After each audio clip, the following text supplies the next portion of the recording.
नमस्कार दोस्तों, मैं संतोष कुमार एग्ज़ाम कार्ड में एक बार आपका फिर से स्वागत करता हूं। दोस्तों, आपको पता ही होगा कि आजकल हम लोग जीडी के पेपर को सॉल्व करा रहे हैं, उनकी व्याख्याएं कर रहे हैं और आपको बता रहे हैं कि इनका जो आंसर है वो किस प्रकार से सही है या जो भी है, तो वो सब चीज़ हम लोग को आपको बता रहे हैं। आज जो हम लोग आपको पेपर के बारे में जिसके बारे में बात करने जा रहे हैं या जो पेपर हम लोग सॉल्व करने जा रहे हैं, ये 30 जनवरी 2023 को ऑर्गेनाइज कराया गया था, यानी कि 30 जनवरी 2023 को ये पेपर हुआ था।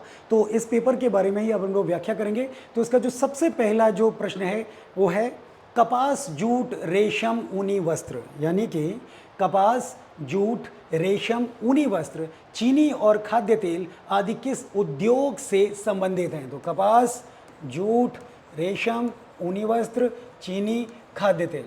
तो हम सब जानते हैं कि ये सारी की सारी चीज़ें किससे जुड़ी हुई हैं? कृषि आधारित उद्योग हैं। किससे जुड़े हुए हैं ये? कृषि आधारित उद्योग हैं। आप ये देखिए कि चाहे वो कपास की खेती हो, जूट, मधुमक्खी पालन, तेंदुपत्ता, तेंदुपत्ते का काम हो, है ना, या फिर दूध से जुड़े उत्पाद, ये सब हमारे किससे जुड़े हुए हैं? ये सारे के सारे खाद्य तेल हुआ, वस्त्र हुआ, चीनी हुआ, रेशम, ये सब किससे? कृषि आधारित उद्योग हैं, यानी कि हमारी कृषि से जुड़े हुए हैं। हमारा अगला प्रश्न है, ब्रेबॉर्न क्रिकेट स्टेडियम भारत के निम्नलिखित में से किस राज्य में स्थित है? तो ब्रेबॉर्न क्रिकेट स्टेडियम, कौन सा स्टेडियम? ब्रेबॉर्न। तो हम लोग सब जानते हैं ब्रेबॉर्न क्रिकेट स्टेडियम महाराष्ट्र में है। महाराष्ट्र में भी किस शहर में है? मुंबई में। किस में बेटा? मुंबई में है। ये मुंबई शहर में स्थित है। कहां पर? मुंबई शहर में स्थित है। बताया जाता है कि भाई आईपीएल 2022 यहीं आयोजित हुए थे। कहां आयोजित हुए थे?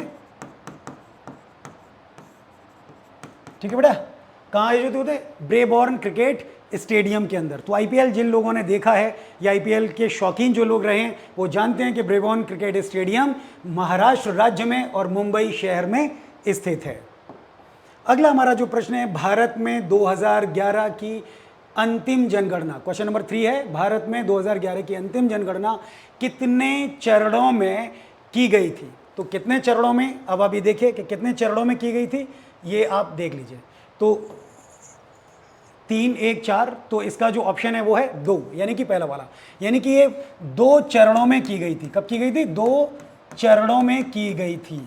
समझ में आ गया? और इसको पूरा, यानी कि जो हमारे जनगणना आयुक्त जो थे वो कौन थे? सी राजमौली। ठीक है बेटा, सी राजमौली। तो सी राजमौली जो थे वो इसके जनगणना आयुक्त थे। कौन थे? जनगणना आयुक्त थे। इनकी देखरेख में ये 2 चरणों में जनगणना कराई गई थी। तो भारत की 2011 की जनगणना कितने चरणों में थी बेटा? 2 चरणों में थी। अगला आप ये देखिए क्वेश्चन नंबर 4। क्वेश्चन नंबर 4 पर हम लोग चलते हैं। मौर्य शासक, फिर से मौर्यों की बात हो रही है। मौर्य शासक अशोक की मृत्यु कब हुई थी? तो मौर्य शासक अशोक की मृत्यु एनसीईआरटी बोलती है कि 232 ईसा पूर्व में हुई थी। कब हुई थी बेटा? 232 ईसा पूर्व में सम्राट अशोक की जो मृत्यु थी वो हुई थी। अब आप देखिए कि मृत्यु तो हुई, एनसीईआरटी ने लिख दिया, लेकिन ये नहीं लिखा कि मृत्यु हुई कहाँ थी। कई किताबें ये कहती हैं कि भाई उनकी मृत्यु पाटलिपुत्र में हुई थी। बड़े बड़े, है ना, राय चौधरी साहब जो थे वो भी कहते हैं, और डीडी कौशाम्बी वगैरह ये भी यही दावा करते हैं कि भाई वो पाटलिपुत्र में उनकी मृत्यु हुई थी। लेकिन इसके ठोस कोई तत्कालीन साहित्य हमको देखने के लिए नहीं मिलते हैं, क्योंकि उस समय, अब ऐसा नहीं है कि इतना महान सम्राट मरा हो और उसके बारे में किताबों में 4 लाइनें ना लिखी हों कि उनकी मृत्यु कहाँ हुई, कैसे हुई, बुढ़ापे में हुई, जवानी में हुई, कब हुई, कैसे। तो ऐसा कोई विवरण हमको लिखित में नहीं मिलता है। तो उसका सबसे अहम जो आसान सवाल और उसका उत्तर है यही है कि भाई जब नालंदा विश्वविद्यालय में लाखों किताबें जलाई गई तो ऐसी महत्वपूर्ण किताबें भी जली जहाँ पर हमें इन सवालों के जवाब मिल सकते थे कि सम्राट अशोक की मृत्यु किस स्थल पर हुई थी। समझ में आ गया? तो इसी प्रकार हमारे सामने 2 जो स्थल हैं वो आते हैं। पहला है पाटलिपुत्र और दूसरा है सन्नाती। दूसरा क्या है? सन्नाती। तो आप ये देखिए कि दूसरा है सन्नाती। सन्नाती कहां पड़ता है? कर्नाटक में पड़ता है। कहां पड़ता है? कर्नाटक में। तो सन्नाती कहां पड़ता है? ये पाटलिपुत्र आपका जो मगध में पड़ता है, बिहार, और सन्नाती कहां पड़ता है? कर्नाटक में। तो कई इतिहासकार ये भी कहते हैं, दक्षिण के जो इतिहासकार हैं जिसमें राव साहब भी हैं, वो यही कहते हैं कि जो सम्राट अशोक थे वो जब दक्षिण विजय के लिए आए थे तो फिर दोबारा वापस नहीं गए थे और उनकी मृत्यु सन्नाती में ही हुई थी। और सन्नाती हम लोग जानते हैं कनगनहल्ली जो है, जहाँ पर अशोक की जो एक तरीके से कहें कि पहली ऐसी मूर्ति मिली है जिसमें रानयो अशोको लिखा हुआ है, यानी राजा अशोक लिखा हुआ है, ऐसी मूर्ति वहाँ मिली है। तो मौर्य शासक अशोक की मृत्यु जो थी वो कब हुई? 232 BC में हुई थी। हमारा अगला प्रश्न है, वैज्ञानिक सोच और मानवतावाद को विकसित करना तो एक क्या है बेटा? ये है मूल कर्तव्य है। क्या है बेटा? ये मूल कर्तव्य है। ठीक है, मूल कर्तव्य, यानी कि मानवतावाद और यानी कि वैज्ञानिक सोच और मानवतावाद को विकसित करना किस में शामिल है? मूल कर्तव्यों में।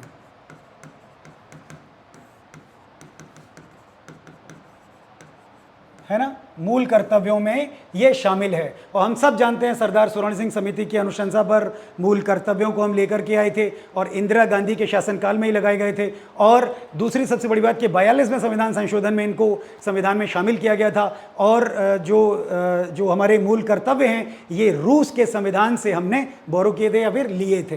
तो इस प्रकार से जो वैज्ञानिक सोच और मानवतावाद है वो मूल कर्तव्यों से जुड़े हुए हैं। हमारा अगला प्रश्न है प्रश्न नंबर 6।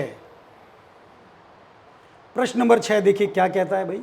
जीव मिल्खा सिंह 1998 में यूरोपीय दौरे में शामिल होने वाले भारत के पहले खिलाड़ी बने। कौन बने? जीव मिल्खा सिंह। अब आपको ये देखना बहुत ज़रूरी है कि आखिर जीव मिल्खा सिंह कौन है। तो जीव मिल्खा सिंह फ्लाइंग सिख मिल्खा सिंह के बेटे हैं। तो फ्लाइंग सिख मिल्खा सिंह जो थे उनके बेटे हैं ये।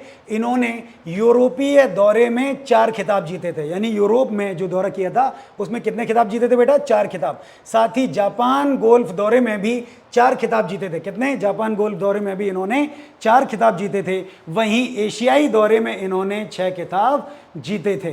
तो इस प्रकार से हमारे जो तीनों ऑप्शन हैं वो तीनों के तीनों ऑप्शन बिल्कुल सही हैं। इसलिए जो उसका क्वेश्चन नंबर 6 है उसका जो क्वेश्चन नंबर 6 का ऑप्शन नंबर 1 है, यानी पहला, दूसरा और तीसरा, ये तीनों ही जो ऑप्शन है ये बिल्कुल सही हैं। तो जीव मिल्खा को हम लोग एक तरीके से क्या मानते हैं कि भारत का महान गोल्फर मानते हैं। कौन मानते हैं हम लोग? महान गोल्फर। ठीक है, ये भारत के महान गोल्फरों में गिने जाते हैं, गोल्फर सही है। तो इनके बारे में ये एक तरीके से कि जो जीव मिल्खा थे इन्होंने गोल्फ के क्षेत्र में भारत का प्रतिनिधित्व किया था। हमारा अगला प्रश्न है प्रश्न नंबर 7। प्रश्न नंबर 7 देखिए। नवंबर 2022 तक national institution for transforming India यानी नीति आयोग के अध्यक्ष कौन थे? यानी कि नीति आयोग पूछा जा रहा है। तो यहां पर हम लोग सब जानते हैं कि नीति आयोग के अध्यक्ष कौन हैं? नरेंद्र मोदी हैं, प्रधानमंत्री नरेंद्र मोदी हैं। ये बिल्कुल आप ऐसे ही मान लीजिए कि जैसे पहले योजना आयोग जो चलता था, योजना आयोग के अध्यक्ष कौन होते थे? प्रधानमंत्री होते थे। उसी तरह नीति आयोग के अध्यक्ष कौन होते हैं? प्रधानमंत्री होते हैं इसके भी। तो वर्तमान में प्रधानमंत्री कौन है हमारे पास? नरेंद्र मोदी जी हैं। तो यहां पर वर्तमान में 2022 में नीति आयोग के अध्यक्ष कौन हुए? नरेंद्र मोदी हुए।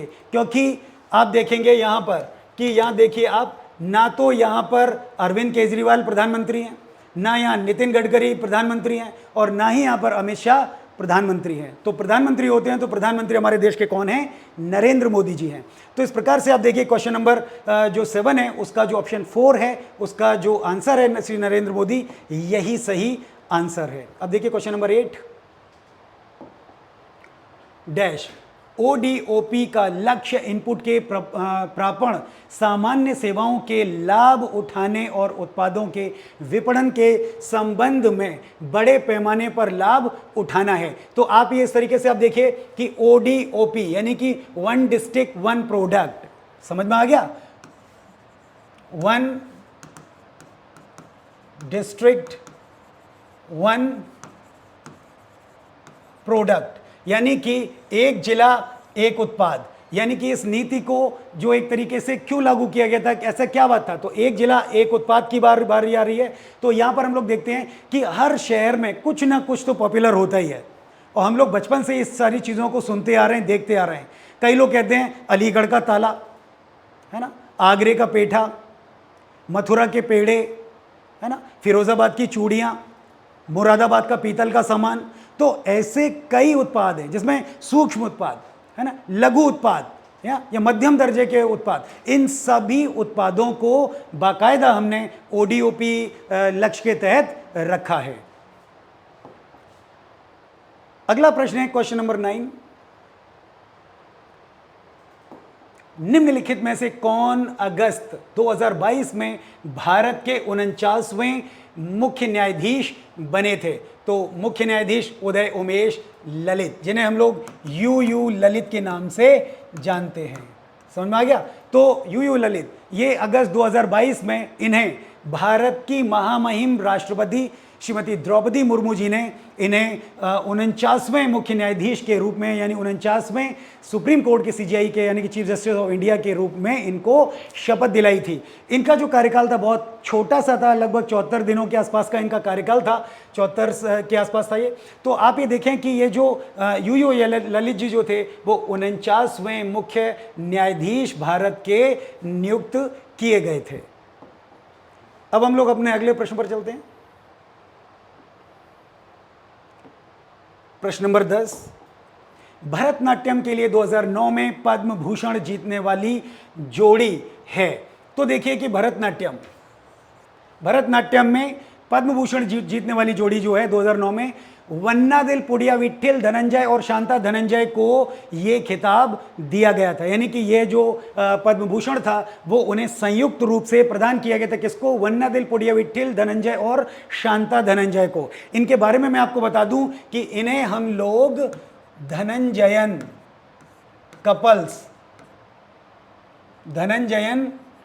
कपल्स के नाम से जानते हैं। किसके नाम से जानते हैं? धनंजयन कपल्स के नाम से जानते हैं। ये कपल हस्बैंड वाइफ हैं और दोनों स्टेज पर एक साथ परफॉर्म करते हैं और कई देवी देवताओं, कई घटनाओं, उन पात्रों, उन चरित्रों को चरितार्थ करते हैं स्टेज के ऊपर। तो भरतनाट्यम के लिए इन्हें 2009 में पद्म भूषण पुरस्कार प्रदान किया गया था, दोनों हस्बैंड वाइफ को एक साथ।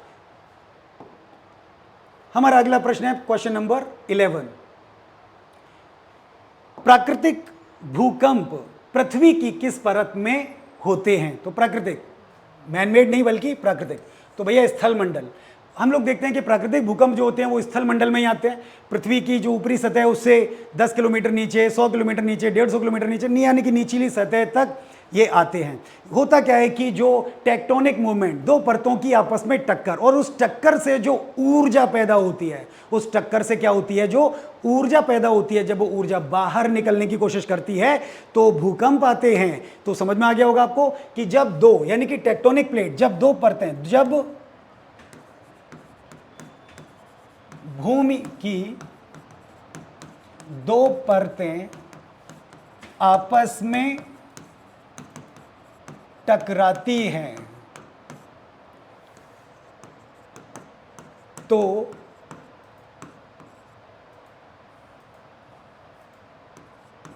उत्पन्न ऊर्जा बाहर निकलने की कोशिश करती है।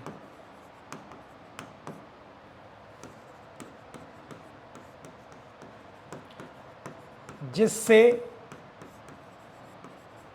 भूकंप आते हैं। समझ में आ गया? तो टेक्टोनिक प्लेट आपस में टकराई, ऊर्जा उत्पन्न हुई, और जब वो ऊर्जा बाहर निकलने की कोशिश करे, बिल्कुल ऐसे मानिए प्रेशर कुकर, आपने प्रेशर कुकर की वो सीटी वाली जगह पे लकड़ी डाल दी, बंद कर दिया, सील पैक कर दिया, क्या होगा? फट जाएगा। तो ऐसे ही यहां पर हो रहा है कि जो भूकंप जो आते हैं वो सडन वाइब्रेशन है ना, आफ्टर द, मतलब मान के चलिए उनके आपस में टकराने के बाद में ये जो फॉल्ट होता है, टक्कर होती है, उससे जो एनर्जी यानी कि ऊर्जा पैदा होती है, उससे भूकंप आते हैं।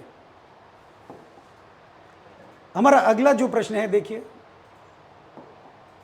जल विद्युत उत्पन्न करने के लिए आप निम्नलिखित में से किस स्थान पर बड़े बांध बना सकते हैं? तो जल विद्युत उत्पन्न करने के लिए किस स्थान पर बड़े बांध बना सकते हैं? तो बड़े बांध बनाने के लिए भाई हमको कौन सा क्षेत्र देखना पड़ेगा? पहाड़ी क्षेत्र। पहाड़ी क्षेत्र के साथ इनका जो प्लस पॉइंट होता है वो क्या होता है कि पहाड़ियाँ चारों ओर से घिरी होती हैं, ऑलरेडी वो बहुत ऊंची होती हैं और इतनी ऊंचाई होती है कि उसमें फिर दीवार बनाने की ज़रूरत नहीं पड़ती है और पानी उन चट्टानों और दीवारों से ही कवर रहता है, भरा रहता है। और जहाँ पर कमज़ोर जो क्षेत्र होते हैं उनमें ज़रूर दीवारों का निर्माण किया जाता है। तो इस प्रकार से देखेंगे जो पहाड़ी क्षेत्र हैं, ऊंचे क्षेत्र हैं, वहाँ पर बांध बनाना, बड़े बांध, तो पहाड़ी क्षेत्र में, कहाँ पर? पहाड़ी क्षेत्र में बनाए जाते हैं, है ना। इससे होता क्या है कि पानी बहुत तेजी से ऊपर से नीचे गिरता है। जब पानी तेजी से गिरता है, प्रवाह तेज होता है, तो जो टरबाइन होते हैं वो तेजी के साथ घूमते हैं। क्या होता है? टरबाइन। टरबाइन तेजी से घूमते हैं, ठीक है। और दूसरी बात, कम लागत के होते हैं क्योंकि अब पहाड़ी से घिरे हुए हैं, ये कम लागत के भी हैं। और जोखिम भी इनमें बहुत कम देखने को मिलता है क्योंकि अपने प्राकृतिक रास्ते पर होते हैं।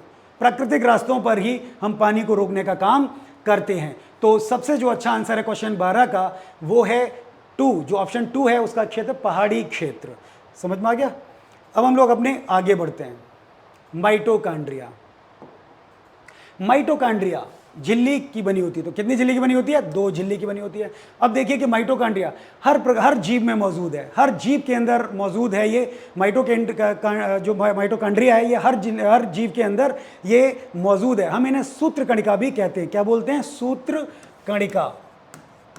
सूत्र कणिका क्या बोलते हैं हम इनको? सूत्र कणिका भी कहते हैं। तो माइटोकॉन्ड्रिया है वो कितनी झिल्लियों की बनी होती है? 2 झिल्ली की बनी हुई होती है। अब हम अपने अगले प्रश्न पर आते हैं। हमारा अगला प्रश्न है,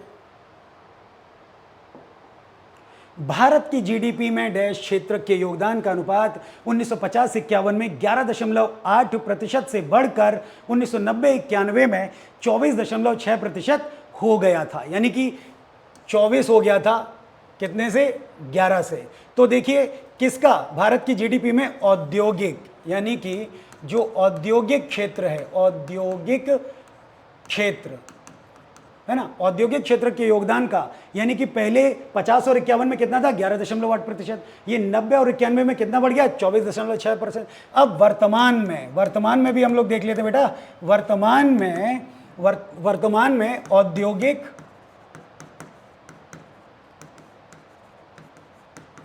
क्षेत्र का योगदान कितना है? 31%। कितना बेटा?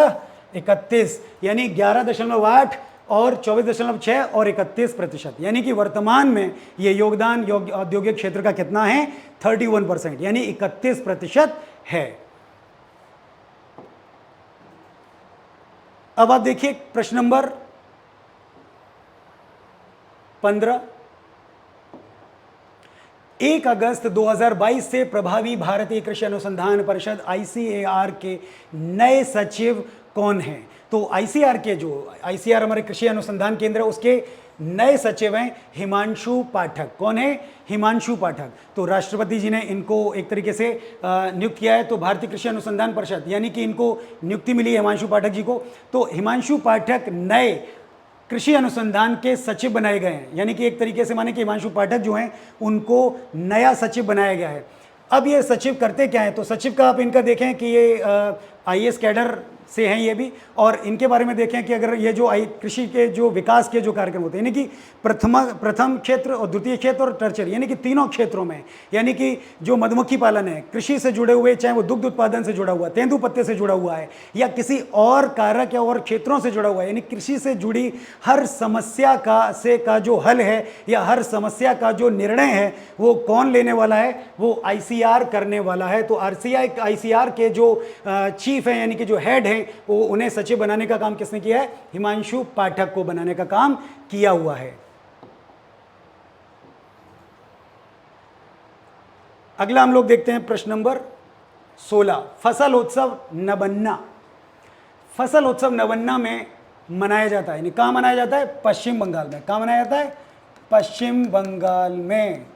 ठीक है, तो नवन्ना नाम का एक जो त्यौहार है, इसे हम लोग न्यू ईयर की तरीके से मानते हैं, नव वर्ष की तरीके से मानते हैं। क्या है ये? नव वर्ष की तरह, नव वर्ष।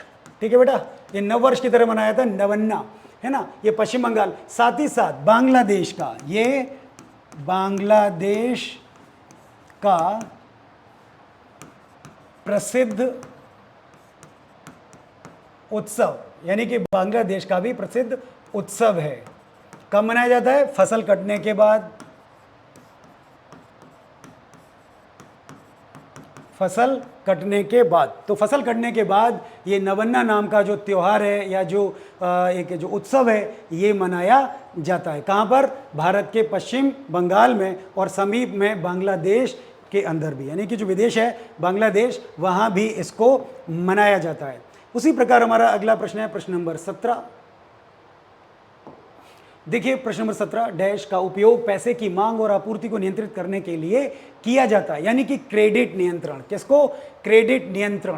क्रेडिट नियंत्रण किस तरीके से देखा जाता है कि सपोज करिए कि आपने किसी बैंक से ऋण लिया और आपने बेहिचक होकर के उस ऋण को चुका दिया, यानी कि आपने जो भी आपकी जमा पूंजी थी उससे अबाध रूप से आप सारी किस्तें अदा करते रहे और कोई भी किस्त आपकी कोलैप्स नहीं हुई, लिहाजा आप बैंक के लिए एक क्रेडिट का काम करेंगे और बैंक आपको बार बार कॉल करेगी कि आप और लोन ले लीजिए, हम आपको और आसानी से लोन उपलब्ध करा देंगे। वो क्यों ऐसा कर पा रहे हैं? क्योंकि हमने वो जो लोन है बिना किसी बाधा के निर्बाध रूप से बैंक को वापस कर दिया है। तो इस प्रकार से जो बैंक के लिए इस तरीके के जो व्यक्ति होते हैं वो एक तरीके से क्रेडिट नियंत्रण का कार्य करते हैं।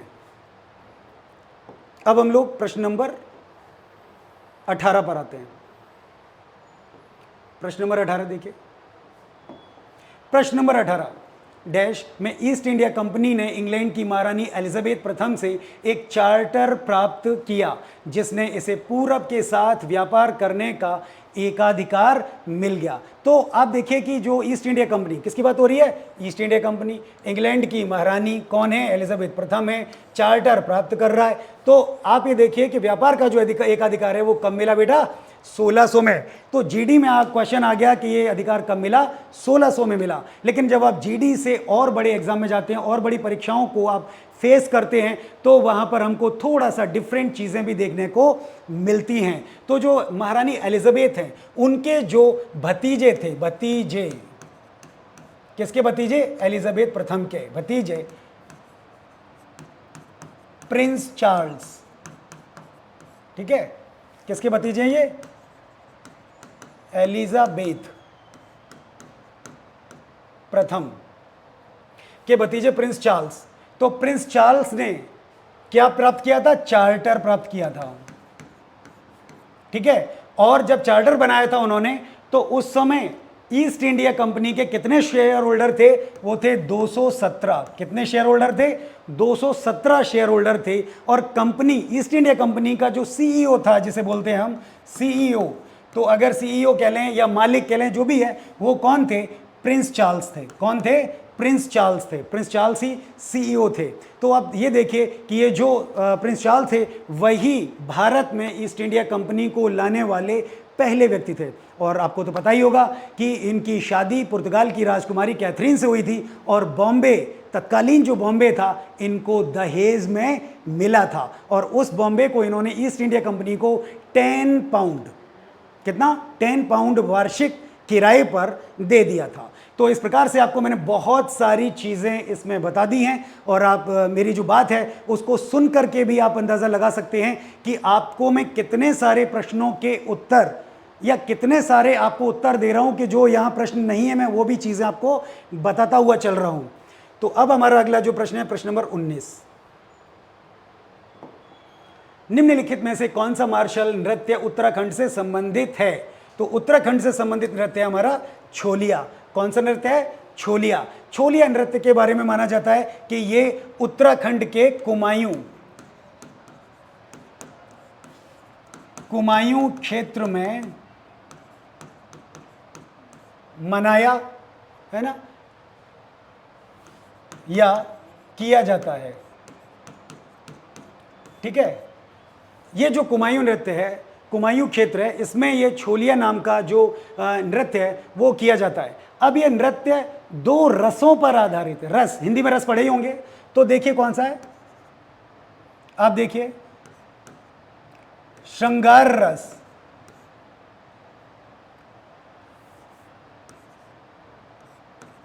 श्रृंगार रस, ठीक है, और दूसरा है वीर रस।